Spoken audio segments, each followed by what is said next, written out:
Mental prisons, mga pananaw na nagkukulong ng isip. These are self-imposed limits. Mga taong wala namang tali ay kung makakilos ay parang nakatali. Mga taong wala namang mga rehas at mga sementong pader ay limitado ang kilos. Mga taong hindi naman talaga pinagbabawalan ay hindi makakilos ng malaya dahil akala mo'y bawal lahat. Anong uri ng mga pag-iisip ang nagkukulong sa atin? Isa na doon yung it can't be done. Sa mga nagsasabi laging, imposible. Hindi pwedeng gawin. Hindi pwede yan. At ang mga taong ito, usually, basta hindi abot ng utak, hindi abot ng pangunawa, o hindi abot ng kanilang doktrina at pananalig, imposible agad. Matthew 17:20, nang tinanong si Jesus sa kanyang mga alagad, bakit hindi po namin magawa? Ang dapat sana'y nagawa na namin, sumagot siya, dahil sa maliit ang inyong pananampalataya. Tandaan ninyo, kung kayo'y may pananampalataya sa Diyos, sa sinlaki ng buto ng mustasa, na actually napakaliit. Maaari ninyong sabihin sa bundok na ito, lumipat ka roon, at ito'y lilipat nga. Tunay na walang bagay na hindi ninyo magagawa. Halimbawa na symbolic language ito, na hindi naman talaga literal na yung bundok ay pwedeng utusan ng isang nananalig, napakalaki pa rin ang pwedeng magawa sa pananalig. Hindi man literal na bundok yung bubuhatin. Paano kung literal pala ang ibig sabihin ni Jesus dito?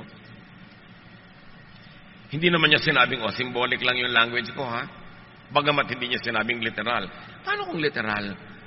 Na pwede mo pala talagang utusan ang bundok kung may pananalig ka na singliit o tawagin ng sinlaki man lang ng maliit na buto ng mustasa. At pinatunayan ni Jesus na marami siyang sinabing literal. May binuhay talaga siyang patay. May pinalakad talaga siyang lumpo.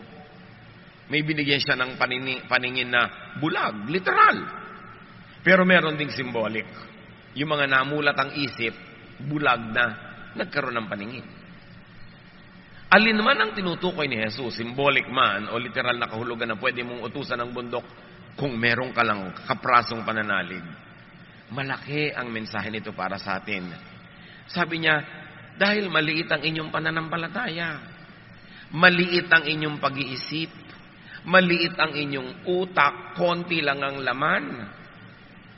Pero kung nilaki-lakihan nyo yung utak nyo na yan, dinami-damihan nyo ng laman, kaya nyo sanang gawin, yung ngayon ay hindi nyo magawa. Pag nililiitan ng utak, mag-aral ka anak, ay nakakatakot, hindi po ako marunong yan, wag na lang. Magtatrabaho na lang ako agad para kumita ako. Okay, nagtrabaho agad, kumita, pero 50 taon man siya magtrabaho, hindi man lang siya makakabili ng isang motorsiklong cash. Kasi, nilimitahan na niya ang pwede niyang gawin sa madali, sa konti. Kasi hindi siya nanalig na pwede niyang magawa. Lahat ng mga mahihirap, maralita, na nakaalpas, nakawala, nakalampas sa kahirapan, nanalig muna na pwedeng mangyari yon. Ang mga hindi nakakalampas sa kahirapan, sa kaliitan ng mundo, ay yung nagsasabing, hindi pwede yan. Wala tayong magagawa. Ganyan lang talaga yan. Pagkaganda ng pananaw mo, ikaw yung walang pananalig, sabi ni Jesus, huwag kang umasa na may mangyayari sa buhay mo. Ang liit-liit ng pananalig mo Tapos ine-expect mo, lalaki yung mundo mo. Sabi niya, ang liit ng inyong pananalig. You have very little faith. Now, faith moves the hand of God. So kung malaki yung faith mo, wala ka mang kayang gawin sa iyong sarili, pwede magkaroon ng miracle. Because faith moves the hand of God. So you see, kung sa loob ng isip mo ay meron kang pananalig, may kapangyarihan ka, kasi pwede mo ngayong palakarin ang kamay ng Diyos para gawin ang hinihingi mo dahil naniniwala ka. Sabi niya, ask and you will receive. Ngayon, ipagpalagay na yung faith is not asking for a miracle. What else can faith do? Faith moves the believer into action. Pag nananalig ako na matatapos ang aking pag-aaral, kahit ang hirap-hirap namin, mag-e-enroll ako ngayong SEM kahit wala ako nakikita magiging baon ko, wala ako nakikita magiging pambili ko ng mga project materials, meron akong faith, it will move me into action. And action, practical, moves into growth. So, nung bayaran na ng first exams, biglang may nahiraman ako, o may nagbigay sa akin, o kumita ako, at naniwala akong tama yung ginawa ko, nag-enroll ako. And that gives me growth. Lumalaki ang aking mundo, lumalaki ang pananalig ko. Dahil nanalig ako sa konti, napatunayan kung pwede mangyari, ngayon kaya ko nang manalig sa mas malaki-laki. At dahil kaya ko nang manalig sa mas malaki, this faith moves to enablement. Nagkakaroon ako ng kapangyarihan. And of course, enablement, when continuously repeated, leads to accomplishment. And in that case, natapos mo ang kurso mo, natural cause. Hindi miracle. So, dalawa ang pwede mangyari sa isang taong may pananalig. Maghimala ang Diyos, o kaya ay dahil sa pananalig mo, marami kang ginawang tama, nagkadugtong-dugtong, ang ending, nangyari din yung gusto mong mangyari, na walang himala. Hindi mo naman kailangan lagi ng himala. Kasi merong natural power na ibinibigay ang Diyos sa'yo at sa mga tao nakapaligid sa'yo para katulungan, para yung kailangan pa ng himala ay magawa rin kahit walang himala. At yung paggawa ng walang himala ay isa ring himala. Kasi biruin mo, dati hindi ka naniniwalang mangyayari, tapos nangyari, di himala rin yun. Kaya lang merong practical, scientific explanation kung paano nangyari. Mark 10:27. Tiningnan sila ni Jesus at sinabi sa kanila, hindi ito kayang gawin ng tao. Ngunit hindi ito imposible sa Diyos. Sapagkat ang lahat ng bagay ay kayang gawin ng Diyos. So, pwedeng maghimala para sa iyo ang Diyos at pwede ding maghimala sa pamamagitan mo ang Diyos. Na may nangyari na wala kang participation, himala yun, pero mas madalas may nangyayari, ginagawa ng Diyos sa pamamagitan ng iyong pagsunod, ng iyong pananalig, ng iyong disiplina sa sarili, ng iyong pagsisikap. Himala rin yun. Kasi Diyos din ang pinagmulan, pero dumaan sa iyo. Yung na-bypass ka, miracle ang tawag doon. Both cases, works of God. 2 Chronicles 15:7. Magpakatatag kayo at huwag masiraan ang loob. Gagantimpalaan kayo dahil sa inyong mga ginagawa. Nakita ninyo? Dahil sa inyong mga ginagawa. Ang hirap-hirap po namin, paano po kaya kami aahon? Dapat may gawin ka. Kasi yung pag-ahon mo sa hirap, gantimpala. Dahil sa iyong ginagawa. Ngayon, yung walang ginagawa, huwag kang mag-umasa na may mangyayari sa buhay mo. Hindi ka naman paghihimalaan nun. Ang himala nga dahil sa sobrang faith. Yung walang ginagawa, walang faith yun. Sabi niya, baliwala rin niya kahit sikapin natin. Kahit anong gawin natin, mahirap pa rin tayo. So wala na lang tayong gagawin. Hindi na magbabago ang mundo. Ganyan na lang talaga yan. Wala talaga mangyayari. Galatians 6:9. Huwag tayong mapagod sa paggawa ng mabuti. Sapagkat pagdating sa takdang panahon, tayo ay aani kung hindi tayo susuko. Sinong umaani? Yung hindi sumusuko. Sino ang hindi sumusuko? Yung may pananalig na ang ginagawa niya ay may mabuting pupuntahan.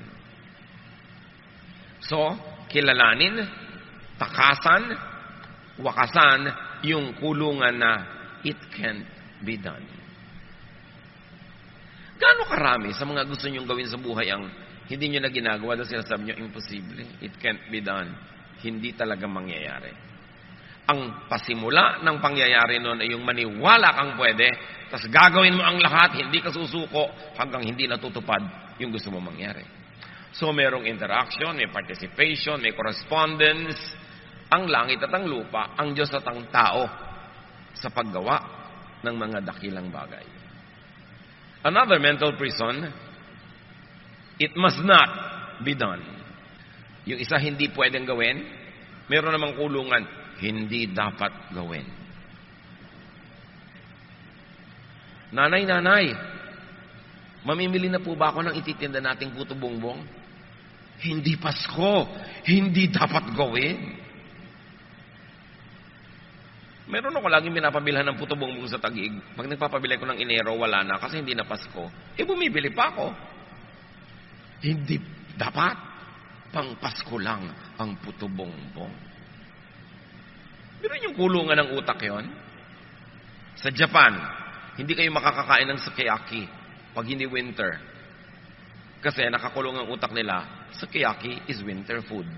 Dito sa Pilipinas, kahit tagaraw, makakakain ka. Kasi hindi tayo nadamay sa kulungan ng utak ng mga Hapon tungkol sa sukiyaki. Ano mga kulungan ng utak niya na hindi dapat gawin? Kumain po tayo ng sotanghon. Walang lamay. Hindi pwede. Panglamay yan. Kulungan. Sino naglagay ng kulungan na yon? Lola mo siguro, kung sino man, tapos minana mo. Yung mga kulungan na it cannot be done is out of fear. Out of ignorance.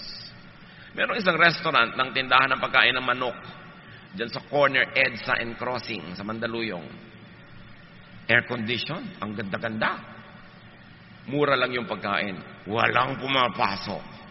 Nanay, kain po tayo doon. Hindi pwede, mahal yan. Bakit yung po na lamang mahal? Kita mo, aircon. Mahal yan. Magaganda yung mga plato. Nakahalata yung tindahan na walang pumapasok. Tinanggal niya yung aircon. Pasok lahat ng alikabok, usok, ang daming kumain. Same price. Yung mga it must not be done, bawal. Yung mga tao, pag may nakita magandang lobby, magandang lugar, magandang tindahan, pasok tayo, baka bawal, nakatsinelas lang tayo. Di ba? Di maghubad po tayo, magyapak tayo, hindi naman sabing bawal nakayapak, bawal lang nakatsinelas. Bawal nakasando, di maghubad ka. Hindi naman sabing bawal hubad bawal lang yung sando. Mga pampalimit ng utak. Hindi mo pwedeng gawin yan, may magagalit. Merong maganda, gusto mong tingnan na display, baka magalit yung tindera. Mukhang mahal, huwag tayong pumasok. Meron, lapitan mo na yung nasa information, mukhang suplado, huwag na lang. Yung, hindi naman niya sasayang, suplado ako, huwag kang lalapit sa akin. Pero ikaw na yung nag-isip, ikaw ang nagkulong sa utak mo, nagtali sa kamay mo, kaya kaalipin. Kasi nakakulong ang utak mo, at ikaw ang nagkukulong, walang iba. Pag nakakita yung mga tao ng mga carpet na pulang maganda, ayaw tapakan, baka pang mayaman. At lalo na ito, bawal sa maya, magagalit ang Diyos. Ang dami-daming kasiyahan na hindi ginagawa ng tao dahil baka magalit ang Diyos. Hindi naman pala nagagalit ang Diyos. Simbahan lang pala yung nagagalit. Dapat ihiwalay niyo yung mga sinasabi ng simbahan at sinasabi ng Diyos. Hindi lahat ng sinasabi ng simbahan galing sa Diyos. Mga 80%. Iniimbento yun ng simbahan para madali yung crowd control, para madali ang koleksyon, para ang mga tao'y masunurin. Pero hindi galing sa Diyos. Kaya dapat binabasa niyo yung Biblia mag-isa, hindi lang yung kung ano ipakain sa inyo galing sa pulpito. Kasi maraming bawal.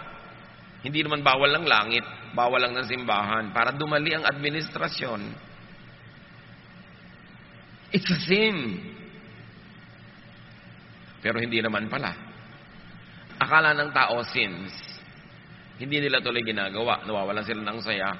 Pag nakipagpanayam ka naman sa Diyos, hindi naman pala. Kaya tao dapat nag-aaral.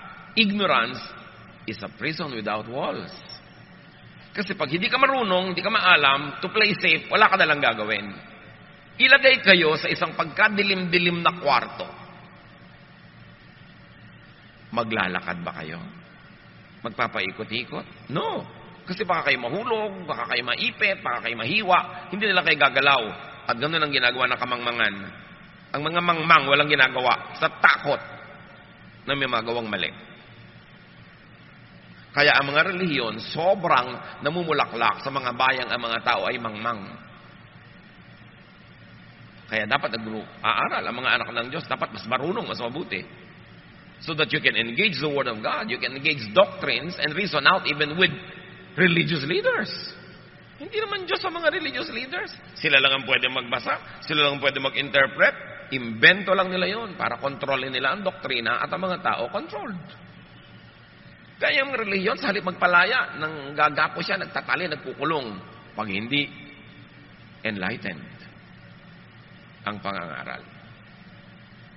Matthew 12:11 to 12. Ang mga tao sa Israel, walang gagawin pag Sabat. Sukdang, ang hayop nila ay mahulog sa tubig at malunod. Bawal gawin yan. Sabi ni Jesus, kung kayo'y may tupang nahulog sa balon sa araw ng pamamahinga, hindi ba ninyo ito iaahon? Kaya't naaayon sa kautusan ang gumawa ng mabuti sa araw ng pamamahinga. So sabi ni Jesus, drama lang yan na wala kayong pwedeng gawin pag Sabat. Okay lang gumawa, lalo't ang gagawin nyo mabuti. Can you imagine ang pagkakatali ng buong Israel sa araw ng Sabat? Daang taon, libong taon. Dumating si Jesus, anak ng Diyos, liwanag ng sanlibutan, asin ng sanlibutan, tubig ng buhay. Sabi niya, press release lang yan ng templo. Pwede kayong gumawa pag Sabat. Kita niyo kung paano magpalaya yon, isang sentence. Ang daming laya ang mangyayari sa tao pag nalaman niyang pwede naman palang gumawa pag Sabat. So pwede ka maglakad ng malayo. So pagka may handaan sa mga kamag-anak mo sa kabilang barangay, pwede ka nang pumunta kasi hindi naman pala bawal. Meron kang gustong gawin na isipan mong ipag-bake ang asawa mo o ang anak mo ng napakasarap na cake. Sabat, pwede. Kasi sabi ni Jesus, pwede yan dahil magandang gawain yan. Ang laking laya, basta yung utak mo na palaya. Bawal, hindi naman pala talaga. So gaano karami ang bawal sa buhay natin na hindi naman pala talaga pag si Jesus ang tinanong mo. Pwedeng pag tinanong mo si Pedro, bawal. Si Paul, bawal. Si Moses, bawal. Si Isaiah, bawal. Pero pag si Jesus ang tinanong mo, pwedeng bawal pa rin. Hindi sundin. Pero maraming hindi naman pala pag tinanong mo kay Jesus. Kaya mahalaga yung Jesus filter. Lahat ng mga nagtutunggali ang mga ideya dyan sa mga doktrina at mga katuruan, salain mo kay Jesus. Yung pasado kay Jesus, dapat pasado sa atin. At konting-konti na lang ang hindi pasado, yung mga unloving. Kaya, Jesus is the measure of all things. Jesus holds everything together. At ang sabi ni Jesus, I came so that you might have life and have it to the full. Ibig sabihin, palalayain ko kayo sa mga mental prisons para ang buhay nyo magkakulay. Black and white lang yung buhay nyo. Dapat yan, colored. Tapos, stereo sound lang yung sound ng buhay nyo. Dapat yan. High-tech. Dahil yan ang gusto ng Diyos, a full life for people. 1 John 4:18, walang kasamang takot ang pag-ibig at pinapawi ng ganap na pag-ibig ang anumang takot. Hindi pagganap ang pag-ibig ng sino mang natatakot, sapagkat ang takot ay kaugnay ng parusa. Ang linaw. Pag naiintindihan nyo ang pag-ibig ng Diyos, nawawala ang inyong mga takot. Mga takot sa mga bawal, takot sa mga hindi pwede, takot sa mga parusa, takot sa mga guilt. Kasi sabi, kung nauunawaan nyo ang pag-ibig ng Diyos, dapat payapa kayo. Natatanggap nyo, alam nyo, at naipapamuhay nyong mahal kayo ng Diyos, ano man ang mangyari. Ngayon, kaya kayo matatakotin, kasi ang laman ng utak nyo lagi, parusa. Kaya ang marami nagiging relihiyoso, lalong nagiging matatakotin, kasi lagang ipinipreach from the pulpit, parusa. Isang Diyos na galit. Isang Diyos na ayaw ka mag-enjoy. Isang Diyos na killjoy. Isang Diyos na imposible ang mga hinihingi sa tao. Kaya lagi kang kulang, lagi kang guilty. Sabi, pag lagi kang guilty, takot ka sa parusa. Pag takot ka sa parusa, hindi mo pa naiintindihan si Jesus. Hindi mo pa naiintindihan ang pag-ibig ng Diyos sa pamamagitan ni Jesus. Now, that kind of freedom is not licentiousness to do anything evil. Because your right to do what you want stops when it begins to infringe on the well-being of other people. Yun ang law of love. Hindi ka malayang gawin ang lahat. Hindi ka malayang gawin ang mga ikasasama ng iyong kapwa. Pero hindi nila ikasasama, malaya ka dyan. Yan ang law of love ni Jesus. So niya, I give you one commandment. Love one another. So pwede po bang mang-agaw ka ng asawa ng may asawa kasi kalayaan yun? Hindi, dahil may agawan kang tunay na may-ari. Ngayon, yung isang tao, walang asawa, iyong-iyo na. Kung gusto ka niya. Kasi hindi rin naman pwedeng dahil wala siyang asawa, kalad ka rin mo na, ayaw pala sa'yo. Yung kalayaan mo, tumitigil kung ito ay lalampas na at papasok na sa bakuran ng ibang tao at makakasama na sa kanila. So fear comes from ignorance. And love means fearlessness. It doesn't mean recklessness. It means confidence, trust, and peace. The people of God are free to do anything that God does not prohibit by moral law. At ano yung moral law? The law of love.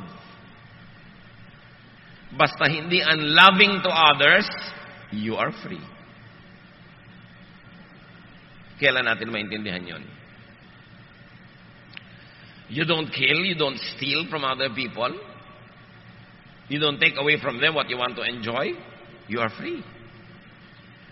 Galatians 5:14, sapagkat ang buong kautusan ay nauuwi sa isang pangungusap.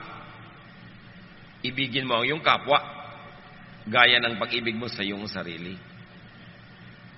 So yung ayaw mong gawin sa ng iba, huwag mong gagawin sa iba, yun ang buong kautusan. Pwede po ba akong kumain ng sandwich na maraming mayonnaise? Bakit? Nilakawin ba yung mayonnaise? Hindi. O di, free ka. Morally speaking. Ngayon, clinically speaking, tingnan mo kung nakakabuti sa yung mayonnaise, that's another story. You are free. So long as what you want to do is not prohibited by legal law. Legal law meaning the law of the land, the law of the company, the law of the family, the law of the community that is meant to keep order, justice, predictability, system. Dapat hindi mo binibreak yun. Kasi a community, a family, a corporation, a church is a social agreement. I am a part of this nation because I agree to do my part as a citizen. I am a part of this family, of this community, of this church because I agree to do the parts of responsible members so that there will be harmonious relationship and there will be a way to address grievance and there will be a way to solve problems in a decent, least damaging way. Kaya may pananagutan tayo sa ganung mga bagay. The people of God are free to do anything that is not prohibited by God's natural law. And I want your church to understand this very well. Natural law could be the purest law of God that is known to man. Yung mga moral law, mga religious laws, kung kani-kanino lang committee dumaan yan, kung kani-kaninong doktrina dumaan yan, kung sino-sino na ang mga nagsabi na ito ang tama, ito ang mali. Pero yung law of nature, walang taong nakapakialam dyan. God ang nag-design ng law of nature like the law of gravity, the law of physics, the law that water will always recycle, the law of sunrise and sunset, the law of temperatures and seasons. Diyos ang may gawa niyan. More than religious law, which you don't know kung galing sa Diyos o pinakialaman lang ng mga religious leaders, yung natural law, walang nakapakialam dyan. Romans 1:20, mula pa ng likhain ng Diyos ang sanlibutan, ang kanyang likas na hindi nakikita, ang kanyang kapangyarihang walang hanggan, at ang kanyang pagka-Diyos ay maliwanag na inihahayag ng kanyang mga ginawa. So mula doon nung nilikha ang daigdig, nagpapakilala ang Diyos sa pamamagitan ng mga nilikha niya. Yun ang purest law. Now, many prisons, limitations, and conflicts are caused by man-made religious law being imposed by on God-ordained natural law. Halimbawa, law ng God, ng nature, nakakainin ng leon ay usa. Kakainin ng usa ay damo. Eh kung nagkaroon ng religious membership yung leon at sa sekta niya, bawal kumain ng karne, anong gagawin ng leon? Pinagbabawalan na siya kayong maging leon. Lahat ng kakainin niya ngayon bawal, puro siya guilt. Tapos itinitinda ng religion niya yung salvation, dahil guilty siya, bibili na niya. Pero hindi mo pala siya dapat guilty kasi leon nga siya. Ngayon yung usapin, nagbawalan ng religion niya na kumain ng damo. Di lagi siyang guilty. Kasi kahit ano mangyari, pag walang nakatingin, kakagatin niya yung damo, kakainin niya. Kasi yun ang gusto niyang kainin. Yun ang likas. Ganon siya ginawa. Now, the demonization by religion of natural human feelings of the physical world makes so many people feel guilty. Pagka ang religion ay nagtuturo sa inyo ng mga bagay na kontra sa natural law, ang result lang, you will always fail because you will be how nature and God created you. Therefore, you will forever feel guilty for who you are, for what you feel. Samantalang, yun ang likas na gawa sa ng Diyos. Kakontra ng itinuturo ng relihiyon. Bakit kaya nagkaganon-ganon ng religion? Because over time, to create order in society, para magkaroon ng predictability, magkaroon ng system, maraming ipinagbawal in the name of God para lang magkaroon ng system. Pero yung mga system na yun at mga bawal dapat nagbabago over time kasi nagbabago ang dynamics ng isang society, nagbabago ang paraan ng pamumuhay, ang pakipagtalastasan ng mga tribe to tribe, nation to nation, nag-a-adjust dapat yun. Kasi mga bawal ng tribal level ng iyong sibilisasyon, naiiba na dapat kung cosmopolitan level na yung civilization. At kahit sa Bible, ang daming ganun. Nung araw, yung mga patriarchs allowed na maraming asawa. Nung New Testament, isa na lang. Nagbabago. Nag-a-adjust sa mga katotohanan ng buhay. But religion thrives on conservatism. Kaya yung mga bawal 2,000 years ago, ipagbabawal pa rin sa iyo ngayon, ibang-iba na yung reality, you always end up guilty. And you create mental prisons that limit your mobility, that limit your growth, and limit your development as a full person of God. Kaya, ang nangyayari, nagbabalat kayo ang mga relihiyoso. Kunwari, nasusunod nila yung pinagbabawal na hindi naman talaga pwedeng sundin. Pag tinuos mong, tao ako, hindi ko pwede sundin yan eh. Parang, inutusan mo na ako, huwag maging tao. Gawin mo na ako anghel ngayon. Para masunod ka na, tao pa nga ako. Paano ko susundin lahat? Yung pala naman, yung pagbabawal at yung paraan ng pagbabawal ay, hindi naman galing sa Diyos. Kasi kami, natural law. You look at yourself and you see how God created you. That is your natural law. And when religion tells you to go against your natural self, you will only feel guilty and miserable. Galit si Jesus sa ganyan. Mga pagkukunwari. Matthew 15:7-9, kausap ni Jesus sa mga religious leaders. Sabi niya, you hypocrites. Isaiah was right when he prophesied about you. These people honor me with their lips, but their hearts are far from me. They worship me in vain. Their teachings are merely human rules. Nakita niyo, sabi ni Jesus, tama si Isaiah. Sa Tagalog, sabi niya, mga mapagkunwari. Tama nga ang sinabi ng propeta Isaiah tungkol sa inyo. Ang paggalang sa akin ng bayang ito ay pakunwari lamang sa Israel yun. Sapagkat sa bibig at hindi sa puso ito bumubukal.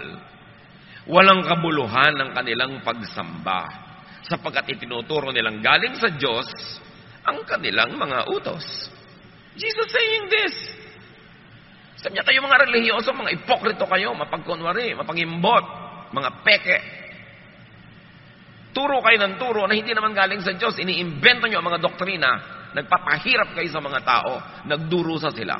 Kaya sabi ni Jesus, woe to you, Pharisees. You travel over land and sea to win a single convert.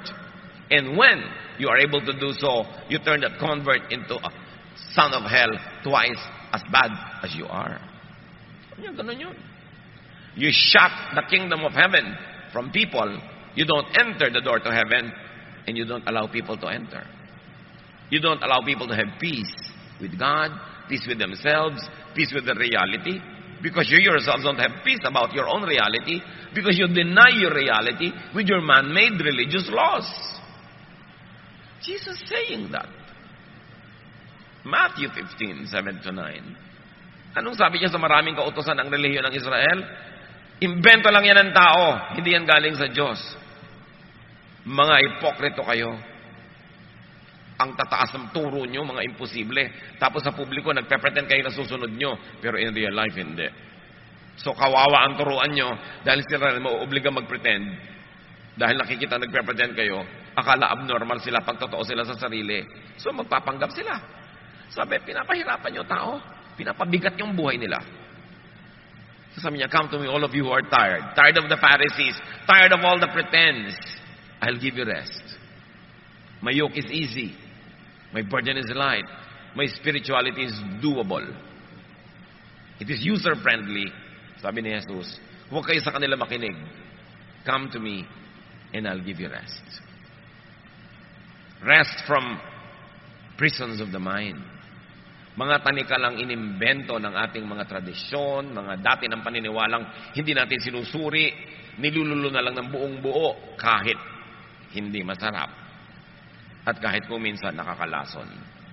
Followers of Jesus are free to be human and to be humane. Hindi katulad ng itinuturo ng mga Pharisees. Pagka may lumabag sa utos ng Diyos, batuhin nyo hanggang mamatay. Pag hindi mo ginawa yon, hindi ka masunurin sa Diyos.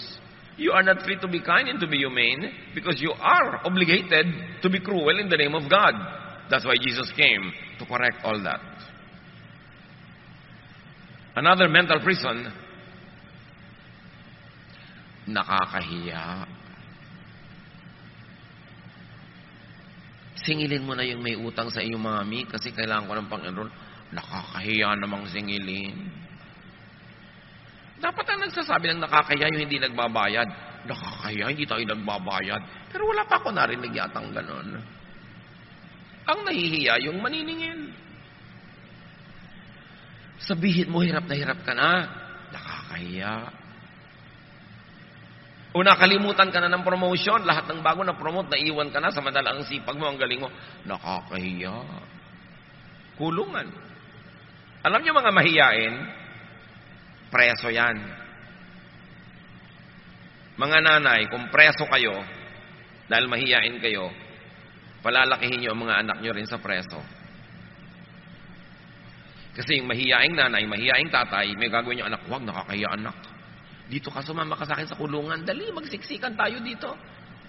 Huwag nating palayain ang buhay natin. Huwag natin sabihin ang tunay nating nadarama. Huwag nating ipahalata ang ating mga pagdurusa. Kasi nakakaya. Huwag tayong humingi ng overtime pay kahit na sobrang overtime work. Nakakaya.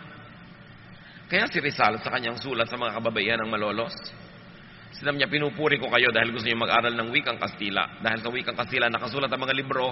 Therefore, pag nakapagbasa kayo niyan, lalaya ang inyong utak. Kawawa ang isang bayan, ang mga ina ay walang ginagawa, kundi, sabi niya ganon, magluluhod, magdadasal, humingi ng mga himala na hindi naman nangyayari. Magsuot ng mga libaging kalmin at mga kwintas-kwintas. Sabi niya ganon, kawawa ang mga anak ng mga ina na ang utak ay alipin. Sapagkat ang inang alipin ay magpapalaki lang ng mga alipin ding anak. Kaya mga ina, tungkulin yung palakwakin ng isip at tatay. Kasi pag maliit ang utak ng magulang, di lilitin ang utak ng anak. Liban na lang kumawala sila at gumawa ng paraan na matuto sa iba. Kaya mga alipin, nagpapalaki ng aliping anak. Ang mga dusta, nagpapalaki ng dustang anak. Because you produce your own kind.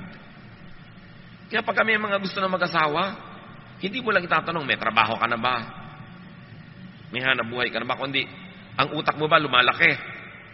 Rumurunong, dumadami ang laman. Bakit mo po kailangan pa yung utak? Magkakaanak ka eh.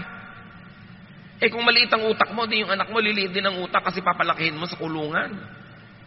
Papalakihin mo sa kamangmangan, papalakihin mo sa dilim. So alipin yung lolo mo noon, alipin ka ngayon, ang magiging anak mo, next generation ang alipin. Bakit ka pa mag-aanak kung magpapaanak ka lang ng alipin? Kawawa. Kaya dapat, responsibilidad ng mga magkakaroon ng anak, magpakatalino, magpakarunong, nang may maituro man lang kayo sa anak nyo, kahit man lang spelling ng Czechoslovakia. Eh kung yun lang dog, hindi nyo ma-spell, paano kayo magpapalaki ng mga anak na malaya? May pananagutan ng pagiging magulang. Hindi yung mahiyain kayo, torpe kayo, kaya hindi bali ng kawawa kayo. May pananagutan ka. At hindi lahat ng nakakahiya ay mali na nga. Hindi katangayan ang pagiging mahiyain. Ito isang napakalaking kapintasan. Ngayon, huwag naman kapala ng mukha. Iba naman yun. Yung tama lang, yung sabi nga nila, sakto lang. Pero huwag kang laging nahihiya. Inaalok kang kumain, busog po ako. Pero yung pala, kinakain na ng large intestine mo, yung small intestines mo. Tapos busog po ako. Nahihiya kang kumain, inaalok ka nga. At marami pa, papakainin mo, hindi uubusin. Parang sayang. Ba't mo inubos? Baka mapagkamala kami ang patay gutom. Hindi nga ba? Kainin mo na lahat. Ganon din yun. Magsasayang ka pa dyan dahil nahihiya ka. Ang dami-daming arte ng mga mangmang na dapat hindi ganon kung matuturuan lang. Kung matatapunan ng liwanag ang madidilim nilang isip, sila ang makikinabang. Dapat nag-aaral, nag-observe. Hindi dapat mahiyain. Hindi torpe. Hindi yung lagi ka nalang lugi. Yung pag kami 10 tao na nag-agawan sa 9 na pakwan, isa lang ang hindi magkakaroon, ikaw yun. Talo lagi pag mahiyain. Nasa tapat na niya, ayaw pa niyang agawin kasi parang gustong agawin ng katabi niya. May magulang ba kayong ganyan? Di ba lagi kayong lugi? Lagi kayo walang kakainin, kayo walang pera, kasi mahiyain. 2 Timothy 1:7, sapagkat ang Espiritong ibinigay sa atin ng Diyos ay hindi Espiritu ng kahinaan ng loob, kundi Espiritu ng kapangyarihan, pag-ibig, at pagpipigil sa sarili. So you see, may pagpipigil din sa sarili kahit malakas ang loob. Ibig sabihin, hindi ka naman yung recklessly shameless. Pero pag kailangan gagawin, pag kailangan sumasagot, basta't polite. Ang mga bata, turuan yung sumasagot sa magulang. Basta polite. Hindi, huwag ka sasagot. Pinalaki mo hindi sumasagot. Kaya nung malaki, nire-rape na ng iba, hindi pa rin sumasagot. Ginagahasa na, pakiusap po sana. Kung inyo pong mamarapatin. Dahil pinalaki mong mangmang at dungo. Pagka dapat lumalampas na sa dapat na hindi lampasan, tumatapang na dapat ang anak nyo. Kaya maraming batang naabuso ng iba. Kasi sobrang nating pinalaki sa po at opo. Halika anak, aalipinin kita. Opo. Hindi lahat ng sagot dapat opo. Meron dapat sagot na, hindi po. Ayoko po. Pwede dapat yun. Turuan yung mga bata ng ganun. Huwag kayong magpalaki ng mga alipin. Kawawa sila. At kung sa pagsagot sa magulang, pwede mong bigyan ng mga anak na, anak, pag sinabi ko sa iyo, na pupunta tayo sa lamay ng tiya mo, hindi kita tinatanong kung gusto mong sumama. Sinasabi kong pupunta tayo. It's a command, you say yes. Pero pag tinanong kitang, gusto mo bang sumama sa lamay ng ninang mo? Ibig sabihin, option ka to say no. Kaya mo sa pagpapalaki ng mga bata, mga kapatid, may mga tanong kayo, may mga ipapagawa kayong alam nilang may option to say no. Para nakakapag-practice sila mag-no. At mayroong mga hindi pwedeng mag-no, huwag niyong tanungin. Utusan niyo. At alam nila yon na may inuutos kasi kailangan, meron namang binibigyan sila ng laya na tumanggi dahil pwede naman. At pag ganun, hindi naman sila magiging rebellious. But you've got to give kids options. And the option to say no must be taught at home. Kasi sa school nga, hindi ka na pwede mag-no. Lalo mga religious schools. Halos sa mga graduate, mga robots. Kaya lagi sabi, gusto ko pong ipasok ang anak ko sa isang religious school. Tiyakin mo na progressive yung approach. Kasi maraming religious school ang graduate, robot. Pagkatapos, pag valedictorian ka, kahit hindi religious school, usually, pag nag-reunion kayo 20 years ago, hindi ikaw yung mayaman. Hindi ikaw yung maraming nagawa. Kasi sa schools natin, alam niyo kung sino yung honor lagi? Kung sino yung laging may medalya? Ano ba mga award? Most courteous. Diba? Most polite. Yung most punctual. Most obedient. Most cooperative. In other words, yung pinakamadaling kontrolin at pasunurin, yun ang may award. Sa tunay na buhay, hindi yun ang makaka-accomplish sa maraming bagay. Yung mga creative, yung mga lumalabas sa kahon, yung nag-iisip ng kung ano-anong mga kababalaghan. Yun actually, mga nakakagawa ng maraming mga accomplishments sa buhay. Kaya usually sa mga batch sa high school, batch sa college, 20 years later, ang nagyamanan, ang nagkaroon ng maraming mga nagawa, hindi yung mga honor. May mga honor din, may mga nagawa. Nakakatanggap sila ng employee award, 20 years loyalty to the company. Walang absent, walang late. Ganun mga klaseng mga honor. Pero don't expect them na may naiimbentong iba, may nagagawang sistemang iba. Usually, ang nakakagawa na yung mga pala-absent, yung mga bagsak-bagsak. Hindi ko naman sinabing magpakabagsak-bagsak kayo dyan. Pero ang sinasabi ko, ang nire-recognize lagi ng relihiyon, ng eskwelahan, ng society, yung madaling kontrolin, yung robot. So, hindi lahat ng award na ibinibigay ng lipunan, yun na nga ang tamang dapat ibigay. Dapat may award for creativity, for standing out of line, for getting out of the box. Kasi yun ang makaka-accomplish ng maraming bagay. Meanwhile, dapat mga 3% lang lipunan yun. Yung 97 dapat talaga cooperative, punctual, kasi para umandar ang lipunan. May system. Pero huwag yung pagpakamatayan na yung mga anak nyo lagi maging honor. Kasi honor for what? Siyempre, accomplishment naman yung napaka-punctual niya ng 3 taon. Pero sa tunay na buhay, di ba ang dapat punctual yung mga empleyadong karaniwan, hindi yung mga tunay na may mga decision makers. So, dapat isipin natin to get out of these cycles of imprisonment. Another mental prison, mahirap gawin yan. Sabi mo sa karpintero, ay, gusto ko ng posting, parang namumulupot yung kahoy. Sir, mahirap naman pong gawin yan. Anong gusto mo madali? Umuwi ka sa inyo, matulog ka, madali yun. Yung mga taong hindi umaasenso, yung mga taong ay mahirapan, may ipinapagawa ka, ay mahirap po yan, sir. Ang gusto lagi madali. O kaya sabihin nila, we cannot do it. It has never been done before. Dapat ang ginagawa mo, what has not been done before para dumami ang pwede nating gawin. 2 Kings 5:10-13. Isang makapangyarihang general, may sakit, may ketong, pinayuhan ng propeta. Ipinasabi sa kanya ni Eliseo, pumunta ka sa ilog ng Jordan, lumubog ka ng 7 beses, at magbabalik sa dati ang iyong katawan. Gagaling ang iyong ketong. Nang narinig ito, galit na umalis si Naaman. Sinabi niya, akala ko pa naman sasalubugin niya ako? Propeta na yan. Tatayo sa harap ko, tatawagin ang Diyos niyang si Yahweh, ikukumpas ang kanyang mga kamay at sa tapat ng aking ketong, at ako'y pagagalingin. So yun ang ine-expect niya. Mamamburambo, budu-budu, yung propeta para siya gumaling. Eh, sabi sa kanya, pumunta ka sa ilog ng Jordan, ilublob mo ang sarili mo 7 beses. At bakit hindi na lang sa mga ilog ng Damasco, sa kanyang sariling bayan, tulad ng Abana at ng Farfar, na mas malinis kaysa alinmang ilog sa Israel?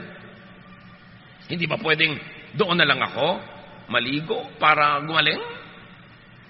Ayaw niya sundin. Because it has never been done before. Ang yaman-yaman niya, makapangyarihan siya, lulub-lub-lub siya sa Jordan. Actually, in Jordan, sapa lang na puro putik. For all the drama that the Bible gives of the Jordan, isang sapang puro putik lang ito. Kaya sabi niya, bakit sa bayan ko ba walang magagandang ilog? Ba't di na lang doon? Verse 13. Ngunit lumapit sa kanyang mga lingkod at sinabi, Ginoo, kung mas mahirap pa riyan ang ipagagawa sa inyo ng propeta para kayo gumaling, hindi ba't gagawin nyo yun? Gaano pa yung paghuhugas lang ninyo para luminis? So makatuwid, ginawa niya, gumaling ang kanyang ketong. Marami tayong hindi ginagawa dahil lang hindi natin nagawa before, bago sa ating pandinig, o kaya we think it is beneath our station in life. Sabi niya, ba't di mo nalang sundin para ka gumaling? Hindi umiwas sa mahirap gawin, at huwag umiwas sa mahirap na gawin, lalo na kung mas mahirap naman kung hindi mo gagawin. Tulad nga na sinasabi natin, puto bongbong kumpas ko, bakit? Ang lechon, pang piyesta lang? Tingnan nyo ang mga ibang tindahan ng lechon, araw-araw. Isa sa mga kulungan ng utak, mga kapatid, tradition. Tradition. Yung tradition, kaugalian, nakasanayan, may panahon yan na effective. Pero may panahon hindi na. So dapat, talikuran na at gumawa uli ng mga bagong tradition.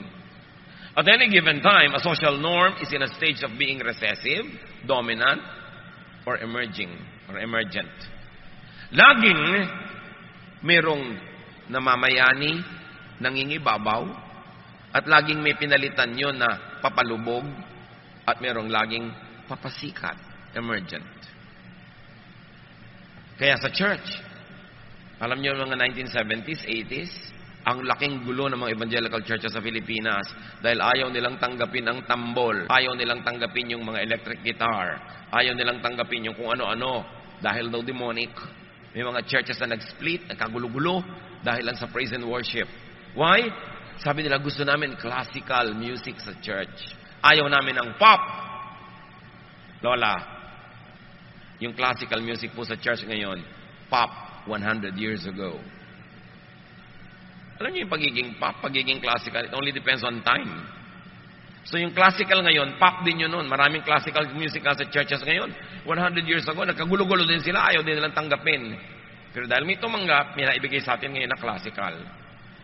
Noong 1990s, malaking gulo sa Pilipinas nung gumamit ang day by day ng mga agong kulintangan. Sabi ng iba, tinatawag daw natin ng mga demonyo pag tumutugtog tayo. Marami akong inimbitahan, dali kayo, tingnan nyo kung may makikita kayong demonyo. Nagdating kanyong iba, wala naman. O sige, lumabas na kayo kasi mula nung dumating kayo, nagkaroon. So, ano yon? Dahil lang hindi nakasanayan. Dapat kahit hindi mo nakasanayan, bigyan mo ng chance. Kasi lahat ng luma ngayon, bago yun dati. Nagkaroon lang ng chance na lumuma. Mga kulungan ng isip formula, mga recipe. Well, yung recipe para may puntahan naman ang iniisip mo kung hindi mo alam gawin. Pero kung marunong ka na, pwede mo na i-break yan. Umimbento ka na ng iba. Talaga ba? Ang pwede lang na gamitin na suka sa yung adobo, yung ganitong suka, hindi pwedeng iba. Formula. People always ask, why? The people of God who will be free, we should always say, why not? Isa pang mental prison. Huwag na nga lang nahirapan, di na lang tinuloy. Pag nahirapan, nasiraan ng loob, atras. Pag nabigo sa una, suko. Pag nasaktan sa simula, dala mode. Pag hindi nakuha ang gusto, sour grapes. Itinanong ko sa mga followers ko sa Facebook kung sino nakakaalam kung bakit sour grapes. Ang konti. So, kinailangan ko ipaliwanag. According to kwento, merong isang bear na may nagustuhan siyang grape, kaya lang mataas yung baging. Sabi niya, mukhang tamis, mukhang sarap. At inaabot-abot niya, palibas at bear siya, ang bigat-bigat niya, hindi niya malundag, hindi niya maabot. So sabi niya, sour grapes naman yan eh. So umalis na lang siya.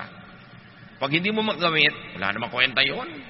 Kaya yung maraming gustong yumaman na hindi yumaman, walang kwentang yumaman. Bakit nasubukan mo na ba? Hindi pa. Hindi, sour grapes yan.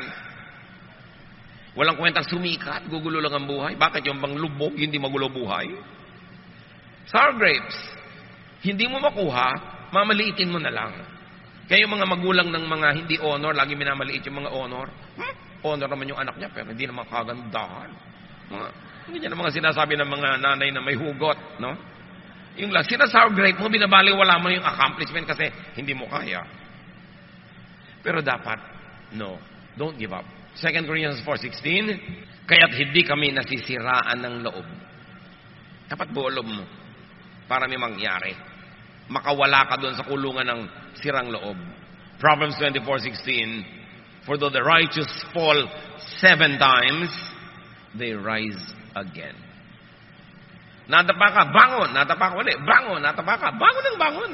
Kesa naman, 5 taon ka nakadapa sa takot mong madapa ulit. Bangon ng bangon. Nung araw, nung uso pa yung sweepstakes ticket, at marami sa inyong umabot dito, bumibili ng tagumpay sweepstakes. Lalo't sa Quiapo. Sa likod niyan may nakatatak. Ang nagwawagi ay di umaayaw. At ang umaayaw ay di nagwawagi. Remember? So ganun daw, ang umaayaw, hindi nagwawagi. Huwag ayaw ng ayaw. Keep pursuing your dreams. Kung mawala sa mga taling wala naman doon, imbento mo lang, inilagay lang doon ang guni-guni mo. Kung mawala sa mga kulungang wala naman pader, ikaw lang ang nagkukulong sa iyong sarili. Luke 4:18, ang Espiritu ng Panginoon ay sumasa akin, sapagkat hinirang niya ako upang ipangaral sa mga mahihirap ang magandang balita. Isinugo niya ako upang ipahayag sa mga bihag na sila'y lalaya. Maraming bihag at maraming kalayaan ang pinag-uusapan dito. Mainly spiritual. And then, mental. Tulad ng pinag-uusapan nating mental prisons. Isinugos ni Jesus para palayain ang mga tao sa mga kulungang ito na bumabawa sa ating katuturan, sa ating halaga, sa ating saya, sa ating ginhawa. Mga drawing, religious, social, and mental prisons. Yung mga, bakit nakadress ka tapos rubber shoes? Hindi pwede yan. O di ba ngayon? O pwede na, ang daming ganun. Pero for the longest time, dapat pag nakadress ka, pumps or heels. Hindi pwede ganyang suot. Bakit? Ba't hindi pwede? Sino may sabi? Bakit hindi pwede? Diyos ba may sabi nun? Palayain ang sarili. Dati hindi pwedeng gupit na hindi pantay-pantay.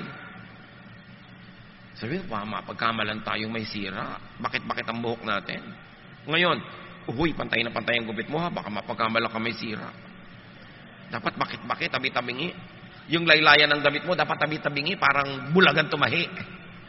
Oh, di ba gano'n lang ngayon, tabi-tabingi, kung ano-ano mga, samantalang dati, walang magsusuot na matinong tao. Mapagkakamalan ka, nag-iiba-iba. You always say, why not? Trip ko eh. Walang basagan ng trip. Basta hindi masama, di ba? Hindi nakakasama sa akin at sa kapwa. Bakit ba? Bakit kailangan ikulong ko ang sarili ko? Bawal kumain ng dulugan pag walang puto. Bakit? Ang gusto kong kasabay buko pie. Hindi pwede?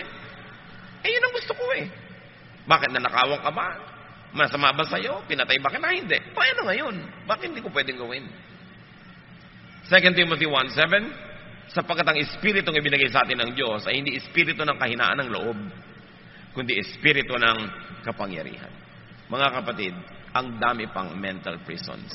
Sapat na ang 5 ngayon. Alin dyan ang bumibihag sa inyo? Palayain nyo ang inyong sarili at tulungan nyo ang kapwa na lumaya.